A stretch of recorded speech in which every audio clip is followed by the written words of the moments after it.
आप सभी को प्रेज लॉर्ड। फिर से आप सभी को टैलस टीवी चैनल में स्वागत है।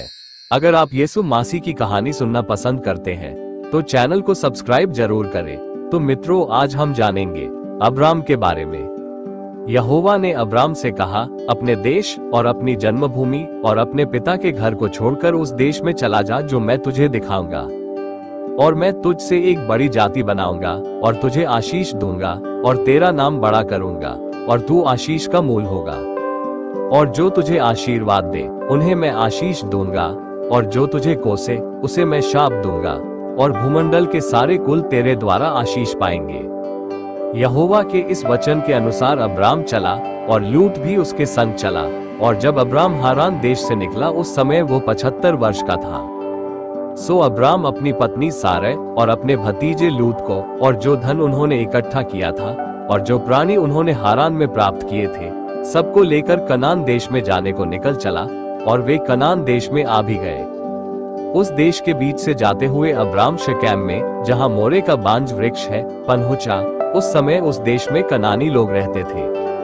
तब यहोवा ने अब्राम को दर्शन देकर कहा, ये देश मैं तेरे वंश को दूंगा। और उसने वहां यहोवा के लिए, जिसने उसे दर्शन दिया था, एक वेदी बनाए। फिर वहां से कूच करके वो उस पहाड़ पर आया जो बेतल के पूर्व की ओर है, और अपना तंबू उस स्थान में खड़ा किया जिसकी पश्चिम की ओर तो बेतल और पूर्व की ओर है। और वहां भी उसने यहोवा के लिए एक वेदी बनाए और यहोवा से प्रार्थना की। और अब्राम कूच करके दक्षिण देश की ओर चला गया, और उस देश में अकाल पड़ा। और अब्राम मिस्र देश को चला गया कि वहां परदेशी होकर रहे, क्योंकि देश में भयंकर अकाल पड़ा था।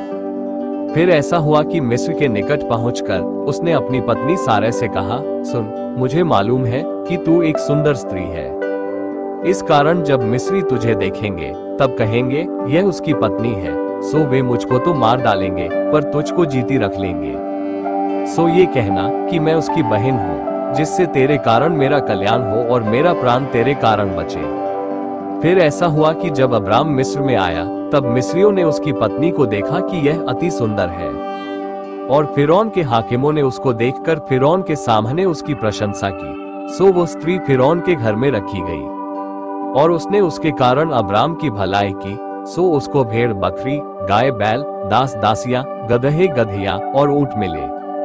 तब यहोवा ने फिरौन और उसके घराने पर अब्राम की पत्नी सारै के कारण बड़ी बड़ी विपत्तियां डाली। सो फिरौन ने अब्राम को बुलवा कर कहा, तूने मुझसे क्या किया है? तूने मुझे क्यों नहीं बताया कि वह तेरी पत्नी है? तूने क्यों कहा कि वह तेरी बहन है? मैंने उसे अपनी ही पत्नी बनाने के लिए लिया, परंतु अब अपनी पत्नी को लेकर यहाँ से चला जा। और फिरौन ने अपने आदमियों को उसके विषय में आज्ञा दी, और उन्होंने उसको और उसकी पत्नी को सब संपत्ति समेत जो उसका था विदा कर दिया। ये वीडियो अच्छे लगे तो चैनल को जरूर सब्सक्राइब करें। धन्यवाद।